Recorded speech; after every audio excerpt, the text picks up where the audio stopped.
Hello and welcome, I'm Necrolord, and today I'm going to be hosting the first of a brand new series of reviews.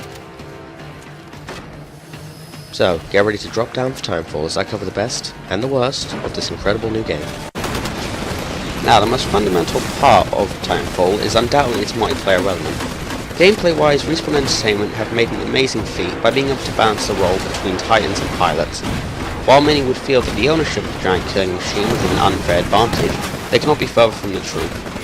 While the Titan is certainly a powerhouse capable of winning any straight-up fight against a pilot, Respawn Entertainment have gone to a great length to create incredibly complex maps with more than enough vantage and mobility spots, meaning that with the right skills, a pilot can move completely undetected by enemy Titans. As well as this, a pilot can quickly and easily disable a Titan by climbing on its back and destroying the core. This allows for a more diverse gameplay and ensures that even in a match against a full team of Titans, the pilots can hold their own. While the use of free-running and rodeoing Titans will tempt you to never take the helm of one, you will certainly miss out if you choose to take this approach. Despite the speed of the pilots, the Titans are by no means defenseless. While the free-running pilots are certainly capable of avoiding a Titan, the sheer amount of firepower a Titan can command makes him a deadly force to be reckoned with. There are three types of Titans available to the player: the Strider, which is the fast but less armoured hit and run gunner, the Ogre, a massive tank capable of blasting through most opposition, and the Atlas, which is seen as the middle ground. These types, with the various equipment and weapons that can be added to them, can lead to some very cinematic combat in the middle of the game, as more players get a hold of Titans, giving more opportunities for rodeo kills and ambushes. However, the variety of equipment that can be given to Titans can help defend them from opportunistic pilots. One example is the electric smoke that will slowly choke out any pilots foolish enough to enter it, acting as a great defense of the rodeo attempt. Another impressive achievement of this game is the seamless transition between Titan and pilot mode. Pilots are capable of leaving their Titan at any moment should they choose, allowing an automatic AI to take over the Titan for you.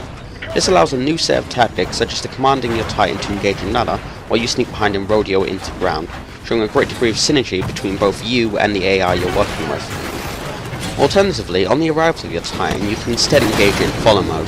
This will allow you to retain your sense of mobility, while at the same time giving you a good degree of firepower to back you up. Respawn Entertainment have gone also to great lengths to ensure overall solid gameplay, which is clearly evident in Titan seems to be unlocked each game, limiting the PvP to 6v6 and the introduction of burn cards. In relation to Titans, every player's personalised Titan will always remain, unless the player decides to enter the next generation. This is the equivalent of prestiging for Titanfall. However, to ensure a generally equal atmosphere, and to encourage players to try out the free running and other pilot gameplay mechanics, there has been a time limit set for when players can call down their Titan, which will reset for every replacement Titan. I personally view this as a much better system than the use of kill streak counters, which are prominent in most FPSs, as while more skilled players are still able to summon their Titans earlier than others, it still enables the less skilled pilots a chance of piloting. As well as this, the limit can be reduced by killing other pilots or through the use of burn cards. The next area we're going to cover is PvP. The decision by Respawn Entertainment to limit PvP to 6v6 was generally complained about by many prospective buyers of Titanfall. However, I will say that having played the game myself, I do both understand and support their decision to do so. One way that Respawn Entertainment have helped compensate for the small 6v6 combat is the introduction of AI soldiers. These soldiers come in two varieties, Grunts and Spectres. Grunts are essentially, as they are named, rank and file troops that can be easily defeated, hence the single points given for defeating them. Spectres are seen as a step up from the regular Grunt, but by no means as powerful as a pilot. As an added feature, they can be manually hacked by pilots to act as a personal bodyguard squad, helping to soak up some damage. These two types of soldiers, plus the possible use of AI to control Titans, helps to create a large army with the player's pilots forming only a part of it. This large amount of AI soldiers also helps to keep combat fast and ensures that newcomers to FPSs are not completely overpowered by the FPS veterans. The introduction of burn cards is an interesting concept due to the wide variety of type and usage systems. Burn cards can either be single use that last either one life or can last an entire game. The effects of these cards are highly varied that either help you or harm the enemy. For example, the instant cooldown of a Titan to help you, or hacking a squad of enemy Spectres to oppose them. While the higher leveled and more consistent players obtain higher grade cards and usually more often, Respawn Entertainment have cleverly offset this by the deck setting of burn cards. This allows a limit of 3 burn cards per game and having overall around 26 cards in a reserve deck at a time that can only be accessed in between games. Map-wise, Respawn Entertainment have created an overall good mix of different maps, ranging from slum towns to refueling stations. Generally the maps are quite large, meaning that players will spend a good degree of time on the move. This size acts not only to help enlarge the combat of every game, but also links in with the free-running aspect of the game, with many specialised objects to assist this, such as zipwires.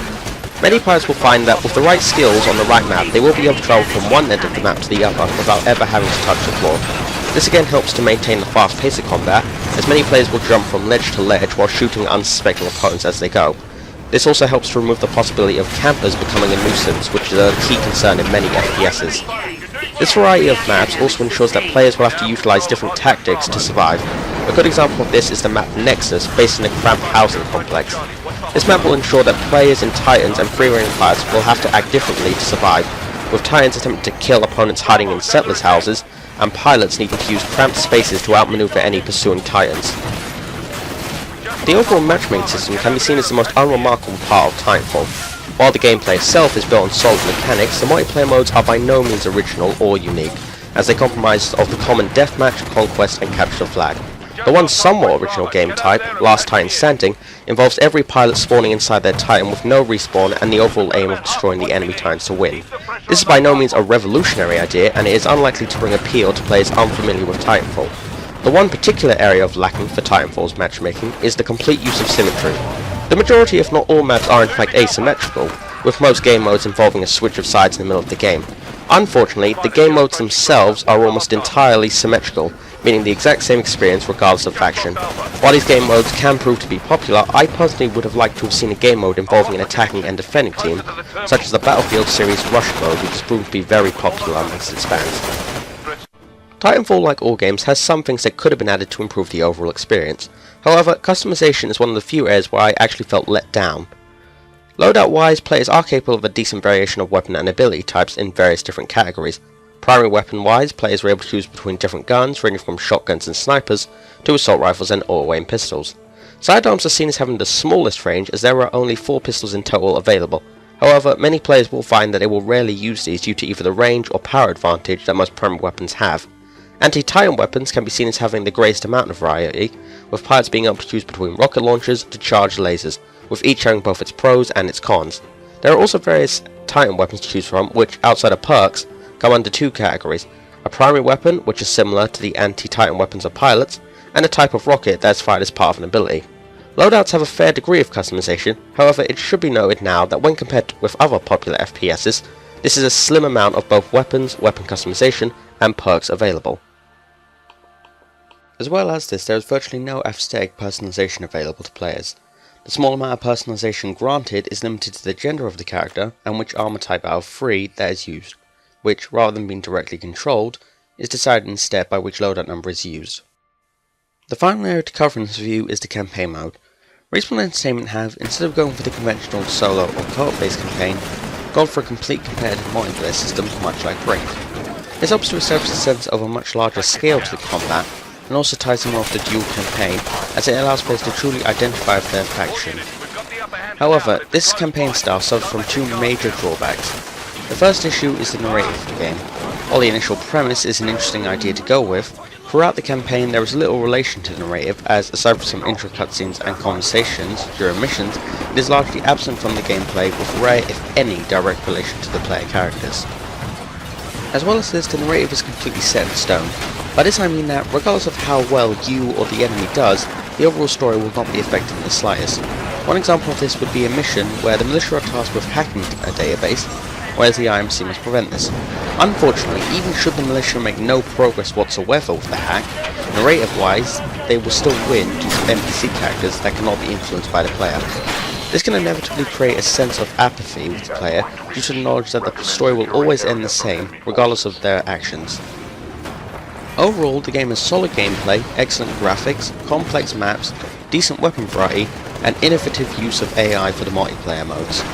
However, unfortunately, the game's narrative is treated more as background noise, and there is a very evident lack of aesthetic customization for Titanfall. Overall, I will give this game an 8 out of 10, and can certainly see this as being one of the defining games of the Xbox One. This has been a CGE Review. I'm Necronord. Thank you for watching, goodbye, and remember to keep on wandering.